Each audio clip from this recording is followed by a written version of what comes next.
Hey, I'm spending $40,000 on a cruise, so you better cover it. What do you mean by a cruise? And $40,000? What are you thinking? Instead of feeling guilty for leaving on his own, Kenny told me he was about to go on a lavish cruise and wanted me to pay for it. This ship is incredible. The amenities are like a luxury hotel, and there's even a shopping mall on board. Suddenly realizing what was happening, I checked my credit card, only to find out that Kenny had already taken it. Kenny had the audacity to steal my card. His arrogance had been unbearable for a long time, but this time, I just couldn't forgive him. I couldn't tolerate Kenny's blatantly unreasonable behavior any longer. I've just canceled the card, and we're done. I filed for divorce. Huh? Stop joking around. There's no way you're divorcing me. If anyone's leaving anyone, it would be me. Even at this point, Kenny still thought divorce was impossible and believed he was above me. If that's what he wants to think, let him. It wasn't until some time later that Kenny, who had been so smug, started panicking and begged for my forgiveness. My name is Emily. I'm the secretary to my grandfather, who is the CEO of a major corporation. My grandfather is a strict man, even with me, his granddaughter, when it comes to work. He taught me many things from a young age. People tend to envy those who have money. You shouldn't go around telling everyone that you have a family member who is a CEO. My grandfather especially feared others' jealousy, and he always emphasized this to me. Although my family was quite wealthy compared to others, I followed my grandfather's teachings and kept our status as wealthy people a secret, even from close friends. I lived a simple, modest life, but at one point, I met someone who changed my life. I fell in love at first sight with Kenny, a fellow student at my university. Kenny was very popular with the ladies, thanks to his good looks and friendly demeanor.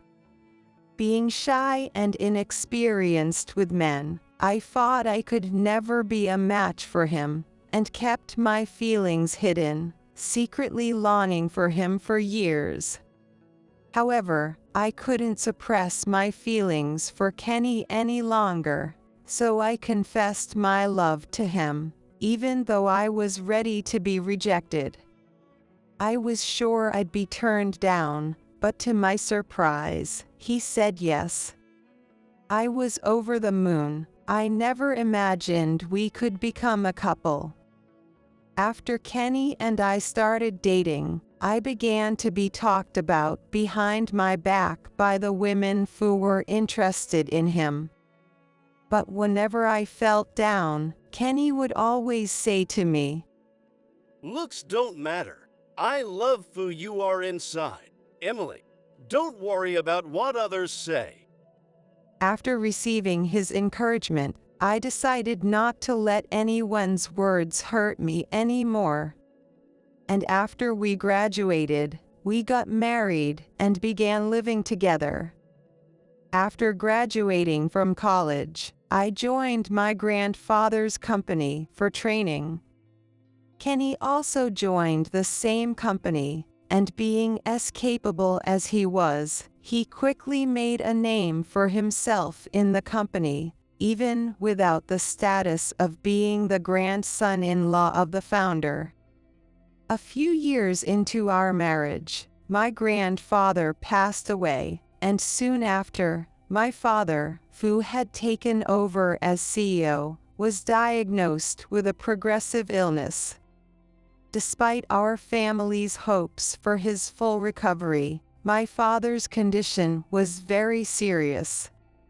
And just 6 months after his diagnosis, my father passed away. I can't believe Dad's gone so soon. It's just not fair. Kenny held me as I broke down in tears at the funeral. The sadness was almost unbearable. But I couldn't afford to stay down forever. My father's death meant that I would be the new CEO. I'll do anything I can to help. I'll keep supporting you, Emily. With those reassuring words from Kenny, I gradually recovered from the grief of losing my father. About 2 months after my father's death, I was named the new CEO of the company, and Kenny, who had proven himself, became the executive vice president. I truly am glad I married Kenny. I fought so from the bottom of my heart. However, something happened that shattered our happy everyday life. It was then that I realized everything I'd thought about my life was a lie. Since becoming executive vice president, Kenny had been doing whatever he wanted. He'd invite young female employees to dinner and even exchange contact information with those who were engaged. Hey, Kenny, what the heck has gotten into you? Your reputation since becoming executive vice president is really bad. You have a wife, and yet you're fooling around with other women. What's going on? Don't get so mad. I'm just doing my job as an executive. Look, young women often have things they want to say but can't. So I take them to dinner and listen to their concerns. That's all. Kenny made no effort to hide his reckless behavior, and whenever I confronted him about his relationships with other women, he'd shamelessly make excuses. I couldn't do anything about Kenny, even though he wasn't the person he used to be, because there was no concrete evidence of cheating. All I could do was advise him to be more conscious of his role as executive vice president. Amidst all this, our wedding anniversary was approaching. It had become a tradition for us to have dinner at our favorite restaurant every year. Looking back, I realized I might have been too caught up in work and neglected our time as a couple. If that was why Kenny had started acting out, then we needed to have an honest talk. I wanted us to go back to being the happy couple we once were if possible. Dinner at the restaurant seemed like a perfect opportunity for that. But my hopes were shattered by Kenny. On the day of our anniversary, our work schedules didn't line up, so we were each supposed to meet at the restaurant. I rushed to finish work and was able to arrive at the restaurant in time for the reservation. After giving my name to the clerk and being seated, I waited for Kenny to arrive, but even after the reservation time had passed, he didn't show up.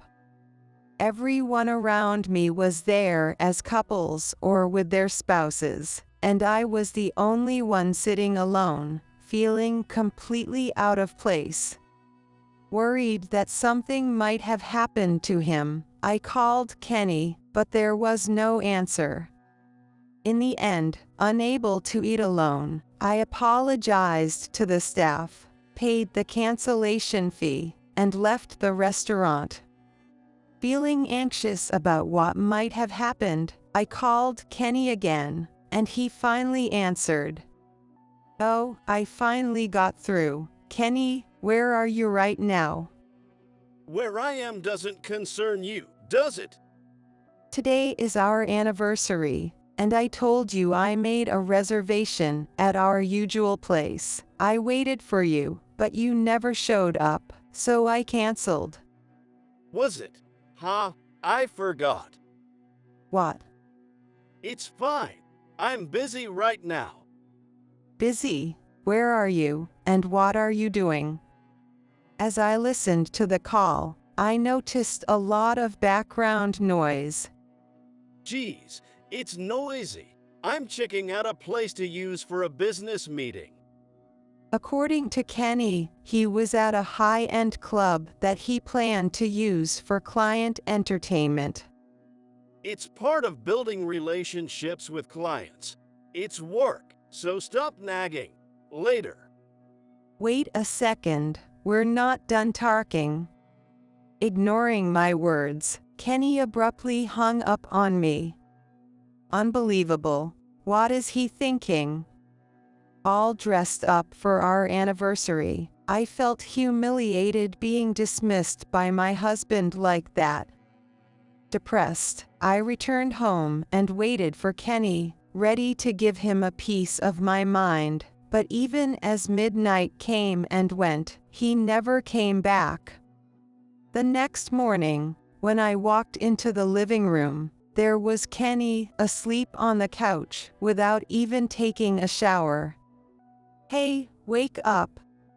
I shook Kenny's body, who was sleeping sloppily in his clothes from the night before, to wake him up.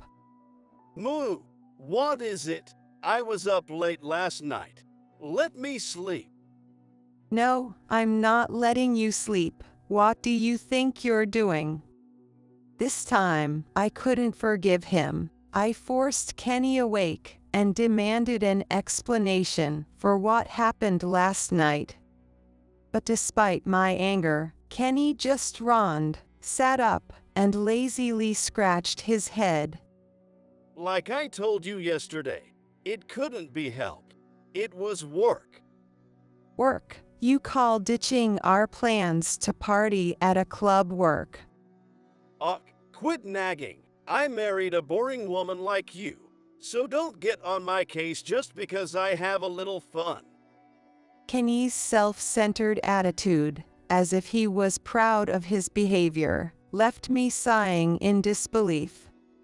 What's with that attitude? I could leave you any time, but if we divorce, a dull woman like you will never get married again. Kenny said, looking down on me, with a smug smile on his face. Why did I ever marry this man? Even though I regretted it, I'd loved him so much since college. He was also there to support me when my dad passed away. Even though Kenny was like a completely different person now, I found myself hoping he would return to being the kind man he once was. With work being so hectic, I let things slide with Kenny's behavior. But that only led to another incident. Misunderstanding my leniency as weakness, Kenny took his actions to an even more shocking level. One day, on my day off, I was catching up on some paperwork at home. As I was sorting through the mail, one envelope caught my eye. It was the statement for a credit card that Kenny and I shared. I rarely used the card because of my busy schedule, but I opened it and was stunned. What is this? What's going on? The statement was filled with outrageously high charges. The charges were so absurd that I suspected fraud, so I immediately contacted the credit card company. However, after their investigation, they told me there were no signs of fraud and suggested that maybe a family member had used the card without telling me. When I asked for the details of the charges, they told me they were all made at high-end brand stores and boutiques. The only other person who could have used this card was Kenny. When Kenny returned home, I confronted him about the card, and to my shock, he casually admitted to using it. I'm the executive vice president. I have a certain status, and I need money for my connections. Apparently, these connections were gifts for women in the nightlife industry. What you're doing is betraying me. Do you even understand that? Betrayal? That's an exaggeration. This is all part of the job. Seeing Kenny's shameless attitude to keep repeating ridiculous claims, whatever love I had left for him was fading fast. Then came the event that completely shattered our marriage.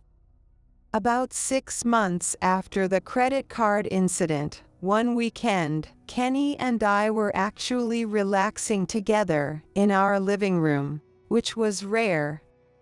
Kenny was flipping through a travel magazine. Out of curiosity, I glanced over, and it had a feature on a luxury cruise ship.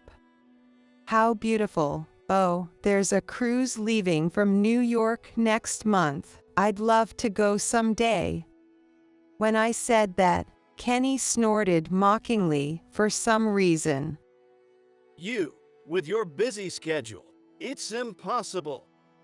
Well, that's true, but the cruise was a week-long trip departing from New York, making stops at international ports. Given my work, it was unrealistic for me to join. But Kenny's attitude made it clear that he had no intention of going anywhere with me in the first place. About a month later, Kenny suddenly disappeared. Kenny left the house saying he was going on a business trip, but then I couldn't get in touch with him at all.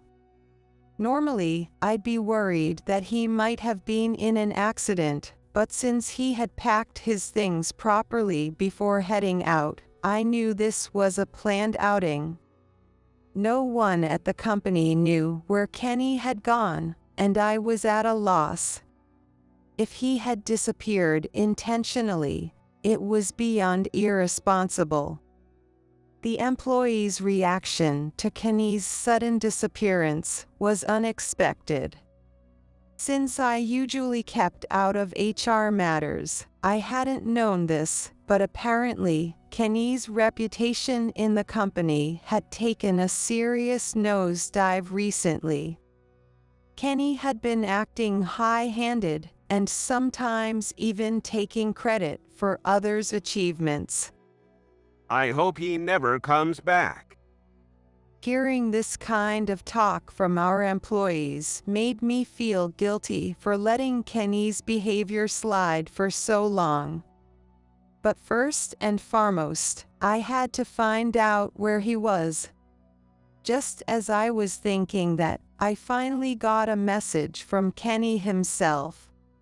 It wasn't a phone call, but a message on WhatsApp, with some unbelievable text and a photo attached. The photo showed Kenny smiling, taking a selfie in front of a luxury cruise ship. Unbelievable. What is this? To get an explanation, I immediately called him.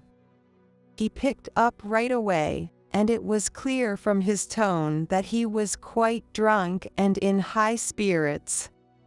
Oh, hey, Emily, I'm spending $40,000 on the cruise, so cover that, okay? What do you mean by a cruise? And $40,000? What are you thinking? It's obvious it'd cost that much after paying the fees, right? This ship is amazing. It's got facilities like a luxury hotel and even a shopping mall inside. Not only did Kenny feel no guilt about leaving without saying anything, but now he was demanding that I pay for his extravagant trip. Suddenly realizing what had happened, I checked my credit card, only to find it had already been taken by Kenny. Having canceled the shared credit card after the last incident had come back to bite me, Kenny had the audacity to steal my card. His arrogance had been unbearable for a long time, but this time, I couldn't forgive him. I couldn't tolerate Kenny's outrageous behavior any longer. While Kenny rambled on, praising the cruise, I used the landline to call the credit card company immediately. It was to ensure the card Kenny had taken could no longer be used. I just canceled the card, and we're getting a divorce. Quit joking around. You wouldn't divorce me, would you? If anyone's leaving anyone, it'd be me. Even at this point, Kenny still thought divorce was impossible and believed he was above me. If that's what he wants to think, then let him. I would take the necessary steps to ensure there were consequences for Kenny while he was away. Just so you know, I warned you. Huh? Warn me about what? That was my final warning, and I ignored Kenny's question and hung up on him. I had no reason to talk to this man any longer. It was only a matter of time before Kenny would panic and beg for my forgiveness. A few days later, as expected, Kenny called me, fuming. Why can't I use the card? I told you back then, didn't I? I canceled the card. On the luxury cruise Kenny boarded, all on-board services had to be paid in a lump sum upon disembarkation, using the boarding pass given at the time of boarding.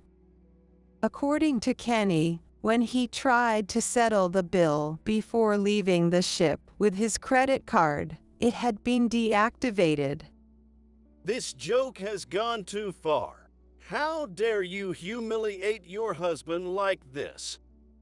I warned you, didn't I? You decided to go on a trip and splurge without consulting me. This is your own fault.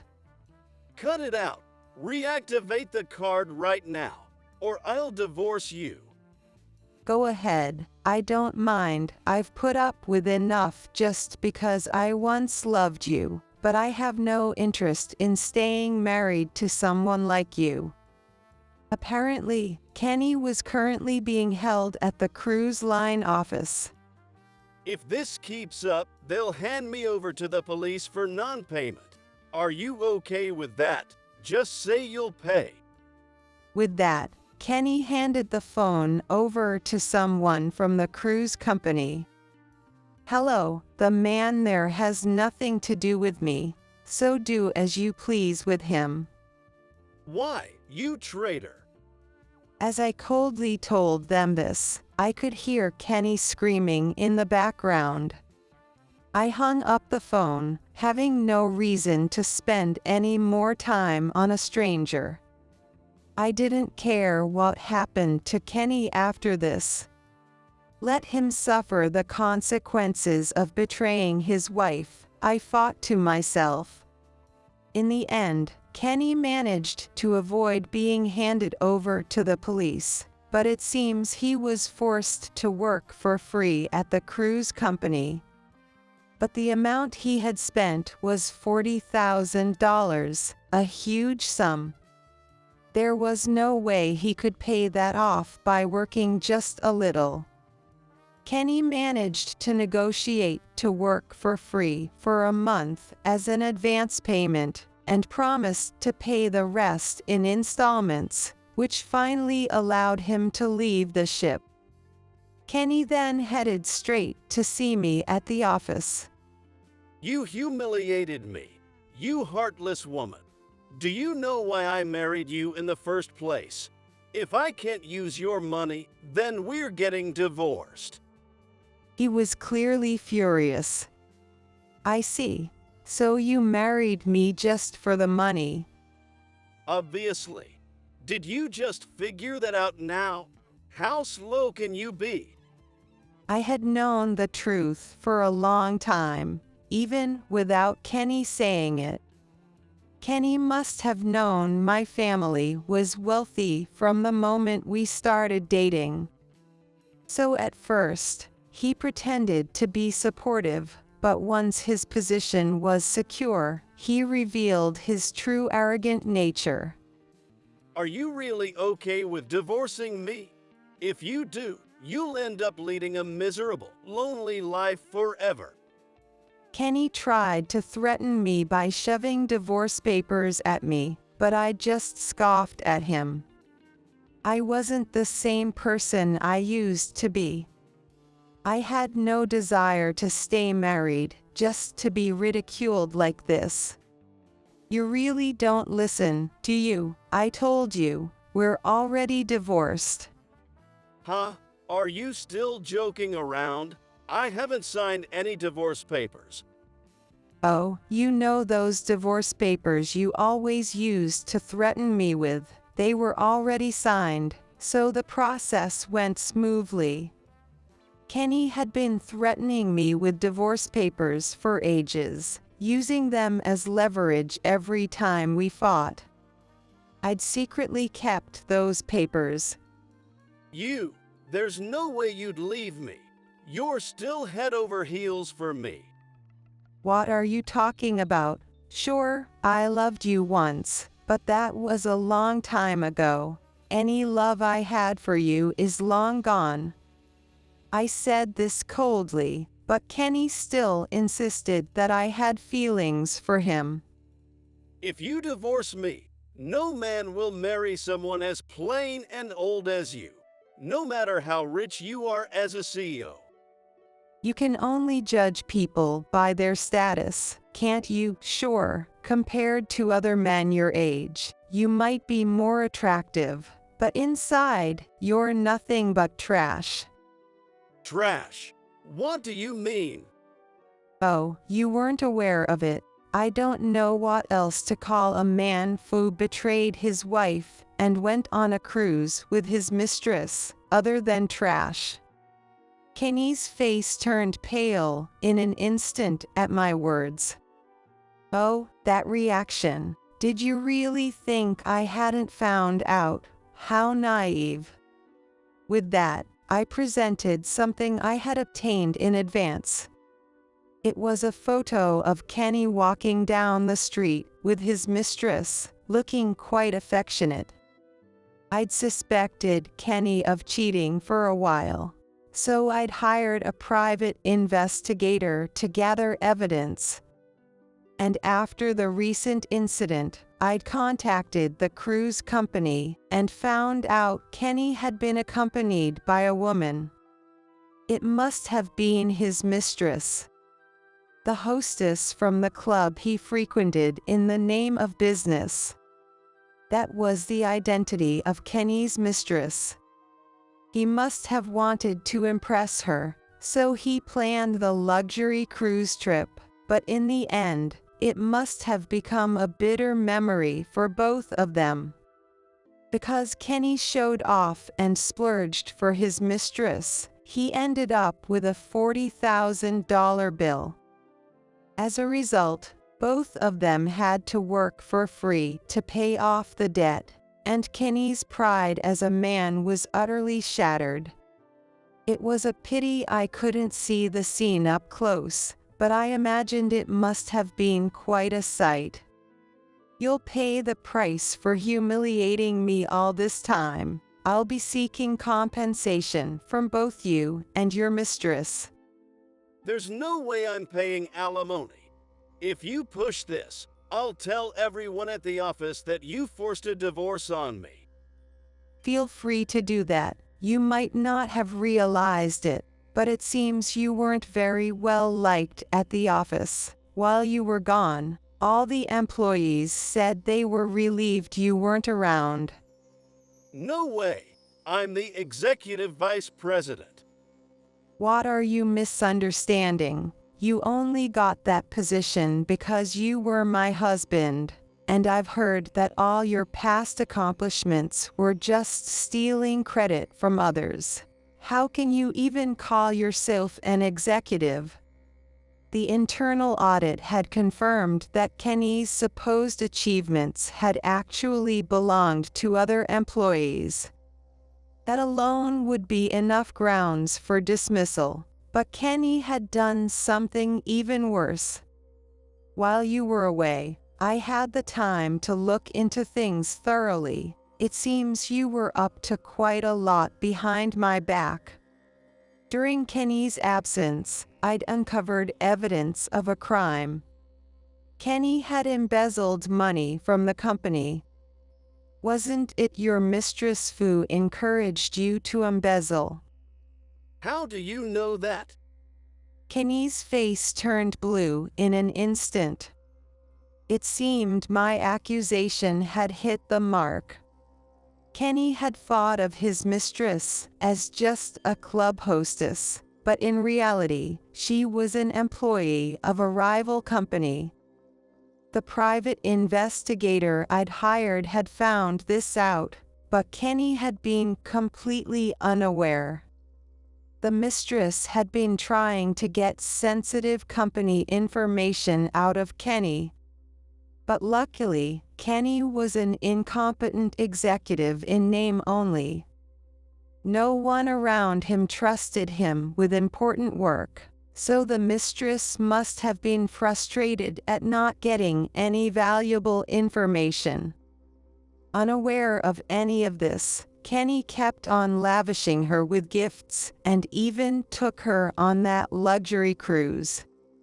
Even after hearing what I said, Kenny desperately denied it. He hurriedly tried to contact his mistress, but she had already changed her number, and no matter how long he waited, the call didn't go through.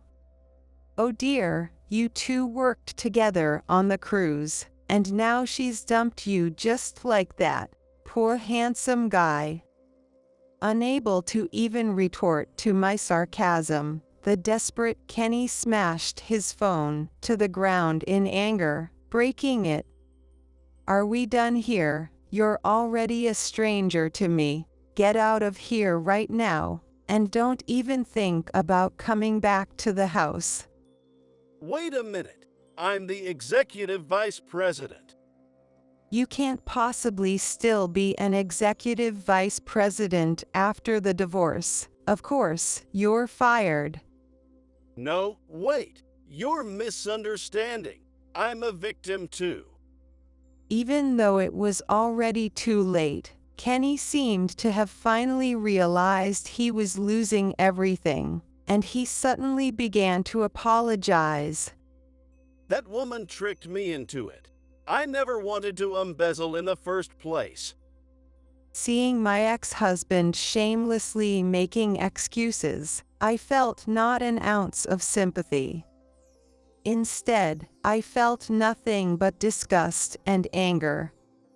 After all the selfish things you've done, you have the nerve to say it's not your fault. Just because you were deceived doesn't mean your crimes are erased. What am I supposed to do now? I still owe for the cruise.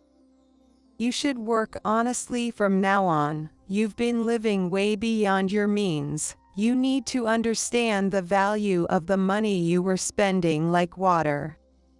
You heartless woman, we were married for years, and you have no compassion at all. You were the one who betrayed me first. I'm done talking. Get out now, or I'll call security. At my firm words, Kenny finally seemed to realize it was over and slipped as he left the room. After being fired from the company and thrown out of the house, Kenny apparently went crying to his parents, but having heard the whole story from me, his parents disowned him and told him never to set foot in their home again. Abandoned by his family with nowhere to turn, Kenny still had to find a way to pay off the cruise debt and the alimony I demanded. Kenny's reputation as a womanizer had spread even to other companies, and when he tried to find a job in the same industry, every company turned him away at the door. Desperate for money, Kenny foolishly took out loans from a payday loan company. But before long, he was unable to make ends meet. And when the payday loan company found out he had no way to repay the loans, Kenny was forced into a shady job. That job was working on a fishing boat, one that wouldn't return to shore for months, a cruel irony, turning his luxury cruise into hard labor on a ship. Kenny, who had never done physical labor in his life, was struggling greatly. Why did this have to happen to me? No amount of complaints would reduce his debt. The once handsome Kenny, who used to be so popular, had become almost unrecognizable, with his skin sunburned and covered in spots. With Kenny gone from the company, not only I but everyone else finally had some peace. I apologized to my employees for leaving my husband unchecked while being so busy with work. They comforted me, saying it wasn't my fault, but I felt deeply regretful for my poor judgment of character. As a gesture of goodwill, I decided that the annual company trip would be a domestic cruise this year. On board, we shared stories of how terrible Kenny had been, and it felt like the bond among us grew even stronger, as if the challenges had only solidified our unity. Despite the divorce and embezzlement scandal, thanks to my employees, the company was thriving. Though I lacked judgment in choosing a partner, I felt incredibly fortunate to be surrounded by such valuable employees. For the sake of everyone supporting me, I vowed to work even harder in the future. That's what I promised myself.